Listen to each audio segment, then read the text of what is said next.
अगर वीडियो अच्छी लगे तो चैनल को सब्सक्राइब करें और वीडियो को लाइक करके प्यारा सा कमेंट करें। कहानी काल कोठरी का रहस्य। सुदूर हिमालय की वादियों में बसा एक छोटा सा गांव था, माया नगरी। ये गांव जितना शांत और सुंदर दिखता था, उतना ही रहस्यमयी और डरावना भी था। गांव के बाहर एक पुराना किला था, जिसे लोग काल कोठरी कहते थे। कहा जाता था कि रात के समय वहां से अजीब सी आवाजें आती थीं, चीखें, पदचापें और कभी कभी तो किसी के हंसने की भी आवाज। गांव वालों ने बरसों से उस किले के पास जाना छोड़ दिया था, पर हर कहानी में एक ऐसा इंसान जरूर होता है जो डर को चुनौती देता है। इस कहानी में वो व्यक्ति था आरव, एक युवा पत्रकार जो रहस्यों की खोज करता था। आरव ने इस किले की कहानी पढ़ी थी और उसे लगा कि ये महज एक अंधविश्वास है। उसने तय किया कि वो इस रहस्य की तह तक जाएगा।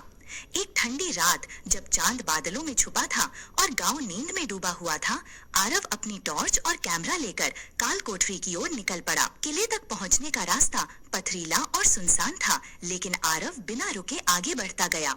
जैसे ही वो किले के गेट के पास पहुंचा, उसकी टॉर्च झपकने लगी। उसने समझा कि शायद बैटरी कमजोर हो गई है, लेकिन तभी उसे एक परछाई गेट के पास से गुजरती दिखी।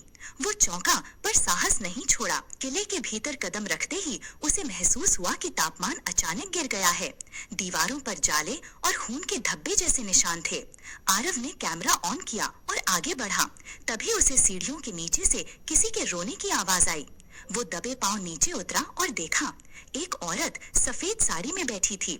उसके लंबे बाल जमीन तक फैले हुए थे और चेहरा नीचे झुका हुआ था। आरव ने हिम्मत करके पूछा, आप कौन हैं? औरत ने धीरे से सिर उठाया। उसका चेहरा झुलसा हुआ था, आंखें लाल और होंठ सील दिए गए थे, जैसे किसी ने उन्हें जबरन बंद कर दिया हो। आरव कांप गया। औरत ने इशारे से उसे कमरे की ओर बुलाया। वो कमरा पूरी तरह काले रंग का था और दीवारों पर पुराने जमाने के राजाओं की तस्वीरें जली हुई अवस्था में लटकी थीं।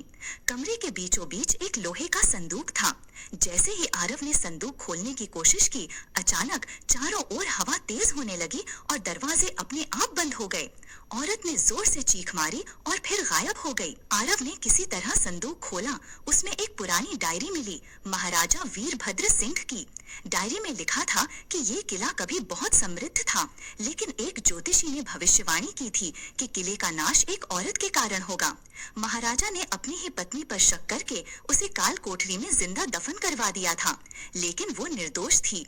मरने से पहले उसने श्राप दिया था कि जब तक उसकी सच्चाई सामने नहीं आएगी, तब तक ये किला हर रात उसके दुख की गूंज से कांपता रहेगा। आरव ने वो डायरी लेकर गांव वापस लौटने की कोशिश की, लेकिन गेट अपने आप बंद हो चुका था। वो चीखा, दरवाजे पीटे, लेकिन कुछ नहीं हुआ। फिर वही औरत उसके सामने आई। इस बार उसका चेहरा शांत था। उसने आरव के हाथ में डायरी देखी और धीरे से मुस्कुराई। फिर गेट अपने आप खुल गया। गांव लौटने के बाद आरव ने सच्ची कहानी सबके सामने रखी। अखबारों में खबर छपी, किले के बाहर स्मारक बनाया गया और महारानी की सच्चाई को सम्मान मिला। तब से काल कोठरी शांत हो गई, ना कोई चीख, ना कोई परछाई। आरव की कहानी ने पूरे राज्य में हलचल मचा दी थी। लोग अब काल कोठरी को एक ऐतिहासिक स्थान के रूप में देखने लगे थे, लेकिन गांव के बुजुर्ग अब भी सशंकित थे। उन्होंने कहा, शांति अभी स्थायी नहीं है। महारानी की आत्मा तब तक मुक्त नहीं हो सकती जब तक उसे विधिवत सम्मान न मिले और उसकी चिता अग्नि से मुक्त न हो। आरव को इस बात का बोध हो चुका था कि उसने बस आधा काम किया है। उसने तय किया कि वो महारानी की अस्थियों को खोजेगा और पूरे विधि विधान से उनका अंतिम संस्कार करवाएगा। उसने इतिहासकारों और पुरातत्वविदों की मदद ली, किले में खुदाई शुरू करवाई और कई दिनों की मेहनत के बाद आखिरकार किले की सबसे भीतरी दीवार के पीछे छिपा एक गुप्त कमरा मिला। कमरे में वो कंकाल मिला जो वर्षों पहले जिंदा दफन की गई महारानी का था।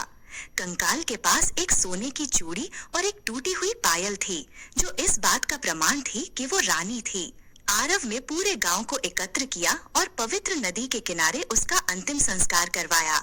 गांव के पंडित ने कहा, आज वर्षों पुराना पाप धुल गया है, आत्मा को अब मुक्ति मिलेगी। जैसे ही चिता जलने लगी, आकाश में हल्की गूंज सुनाई दी। वही स्त्री स्वर, पर इस बार वो चीख नहीं थी, बल्कि एक शांत तृप्त स्वर था। लोग बताते हैं कि उन्होंने उस दिन नदी के ऊपर एक सफेद आकृति को ऊपर उठते देखा, मानो रानी की आत्मा अंततः मुक्त हो रही हो। आरव ने उस रात किले की ओर देखा। पहली बार वो शांत था, जैसे किसी गहरे बोझ से मुक्त हो गया हो। लेकिन कहानी यहीं खत्म नहीं हुई। कुछ महीने बाद आरव को एक पुरानी चिट्ठी मिली, उसी डायरी के बीच छिपी हुई। उसमें लिखा था, यदि कोई सच्चा दिल और साफ नियत लेकर मेरी कहानी को दुनिया तक पहुंचाएगा तो मेरा श्राप उसी के हाथों टूटेगा। लेकिन यदि कोई इसे झूठा लाभ या प्रसिद्धि के लिए भुनाएगा तो मेरा श्राप फिर से जाग उठेगा और अगली बार उसे कोई मुक्त नहीं कर पाएगा।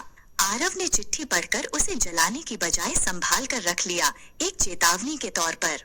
आज भी काल कोठरी शांत है, लेकिन हर साल महारानी की पुण्यतिथि की रात वहाँ एक दीपक अपने आप जल उठता है, जैसे वो आत्मा अब अपने किले की रक्षा कर रही हो, सच्चाई की और न्याय की।